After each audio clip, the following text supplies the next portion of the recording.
अच्छा ना, संख्या पद्धति अध्याय संख्या पद्धति और भाग 3 तीसरा वीडियो हो। तीसरे वीडियो में हम प्रश्नावली फर्स्ट डे शुरू करने वाले हैं।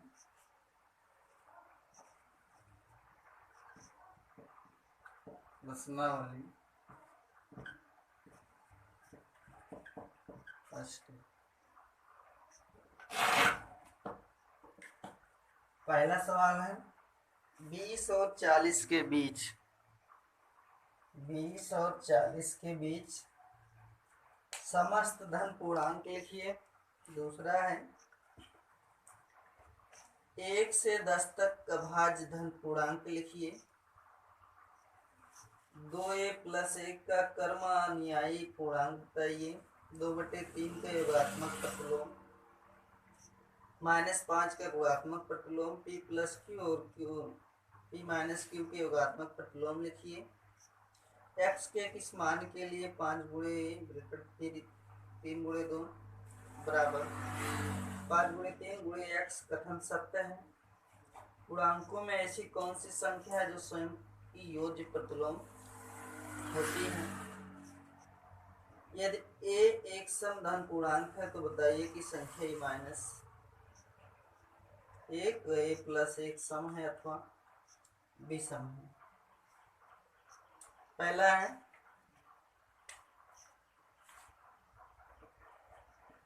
20 और 40 के मध्य समस्त सम धन पूर्णांक लिखिए। समस्त सम धन पूर्णांक लिखिए। 20 और 40 के मध्य समस्त सम धन पूर्णांक लिखना है। सम संख्याओं को लिखना है 20 और 40 के बीच की।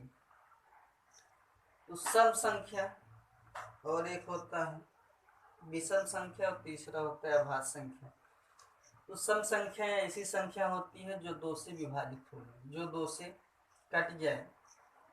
और विषम संख्या वो संख्या होती है जो 2 से विभाजित न हो, जो 2 से विभाजित हो जाए, जो 2 से कट जाए, भाज्य हो जाए, तो वो सम होगा। और अगर कोई ऐसी संख्या जो 2 से विभाजित नहीं होती है तो उसे विषम संख्या कहते हैं।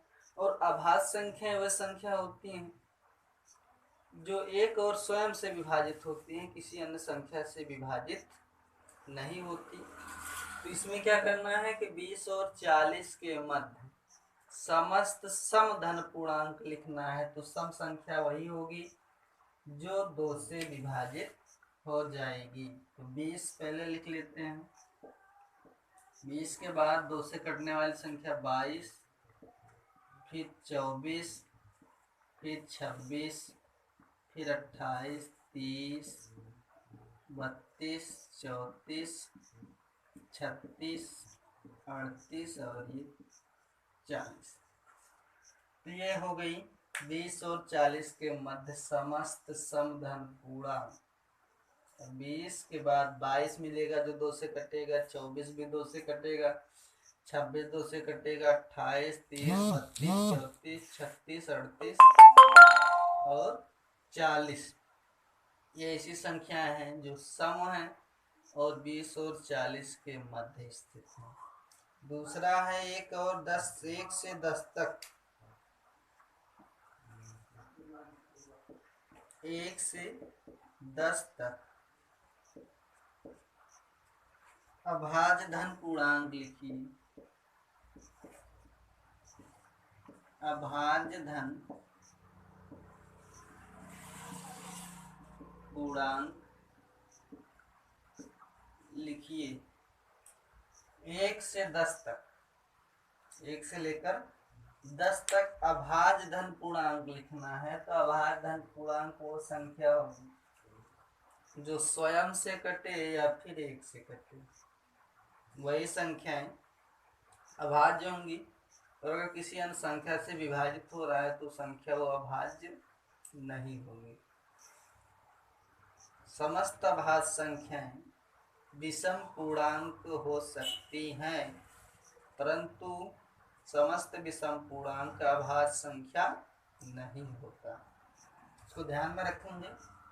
तो अभाज्य संख्या वह संख्या होंगी जो स्वयं से कटेंगी और एक से। जैसे 3 क्या है, 3 जो है या तो एक से कटेगा या स्वयं से कटेगा। तो सबसे छोटी जो अभाज्य संख्या मिलती है, क्योंकि एक जो है ये तो ना तो भाज्य में गिनती होती है इसकी और ना ही अभाज्य में, इसलिए सबसे छोटी जो संख्या होती है अभाज्य संख्या वो सम संख्या ही प्राप्त होती है। और सबसे छोटी जो सम संख्या है वो 2 है।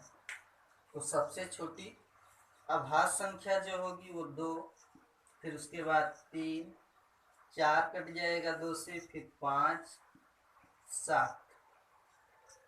तो 1 से 10 तक जो अभाज्य संख्याएं हैं, धन पूर्णांक हैं, वो 2, 3, 5 और 7 है। 9 नहीं लिख सकते क्योंकि 9 अगर लिखेंगे तो ये 1 से कटेगा, 9 से भी कटेगा, 9 1 9, और उसके बाद 3 से विभाजित हो जाएगा, 3 त्रिका 9। तो इसलिए ये अभाज्य धन पूर्णांक नहीं होगा। तो 1 से 10 तक के बीच जो अभाज्य धन पूर्णांक संख्याएं हैं वो 2, 3, 5 और 7 है। तीसरा है 2a + 1 का क्रम अनुयायी पूर्णांक बताइए। 2a + 1 का क्रमानुयायी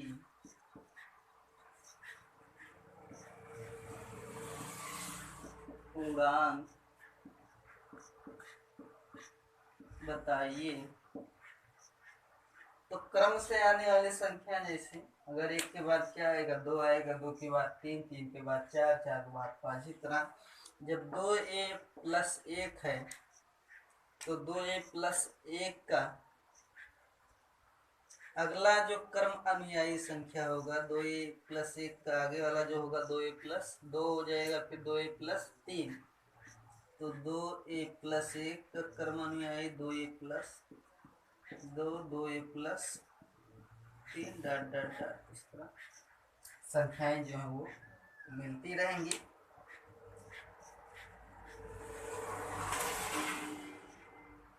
चौथा है 2/3 का योगात्मक प्रतिलोम लिखिए। 2/3 का योगात्मक प्रतिलोम लिखिए, ज्ञात कीजिए। तो योगात्मक प्रतिलोम में ऐसी संख्याएं ली जाती हैं जिसको जोड़ने पर संख्या शून्य प्राप्त हो जाए।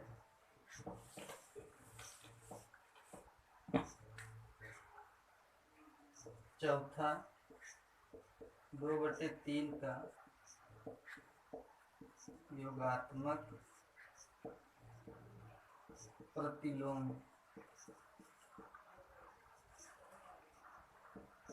लिखिए।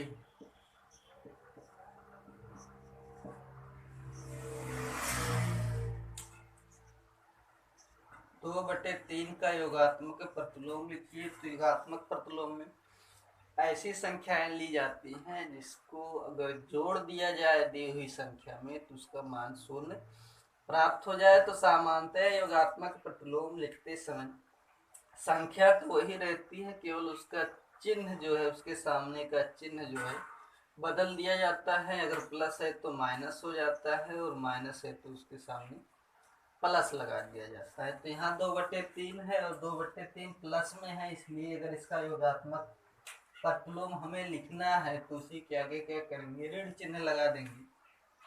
तो इसका योगात्मक प्रतिलोम हो जाएगा -2/3। पांचवा है -5 का गुणात्मक प्रतिलोम।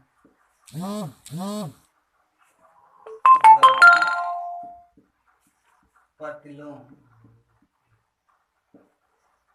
लिखिए।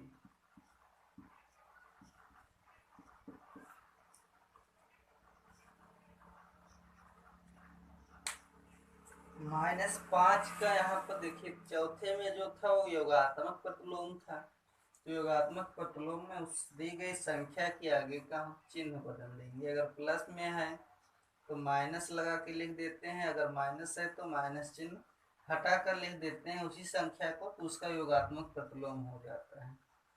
लेकिन गुणात्मक प्रतिलोम में संख्याएं पलट जाती हैं बटे में। अगर ऊपर राशि है तो राशि बटे में हो जाती है, अगर बटे में है तो वो ऊपर चली जाती है। तो यहाँ -5 है, और जब -5 का हम गुणात्मक प्रतिलोम ज्ञात करेंगे तो इसका गुणात्मक प्रतिलोम जो मिलेगा हो जाएगा -1/5। अगर यही -1/5 दिया होता, उसका गुणात्मक प्रतिलोम निकालना होता तो राशि ऊपर चली जाती, -1/5 का गुणात्मक प्रतिलोम -5 हो जाता। क्योंकि यहाँ -5 दिया गया, इसका निकालना है तो इसका गुणात्मक प्रतिलोम जो है वो -1/5 हो जाएगा।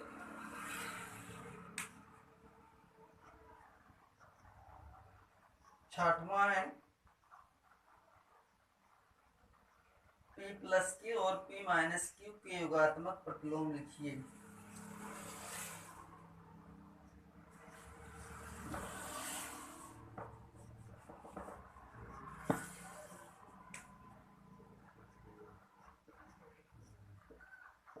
P+Q और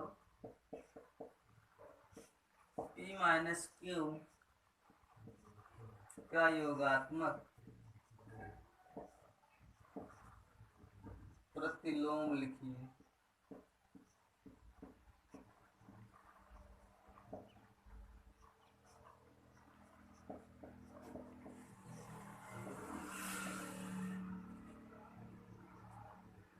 चिन्ह बदल लेना है, योगात्मक प्रतिलोम में उसका चिन्ह बदल देना। अगर प्लस है तो माइनस कर देंगे और माइनस है तो प्लस। तो P+Q का जो होगा वो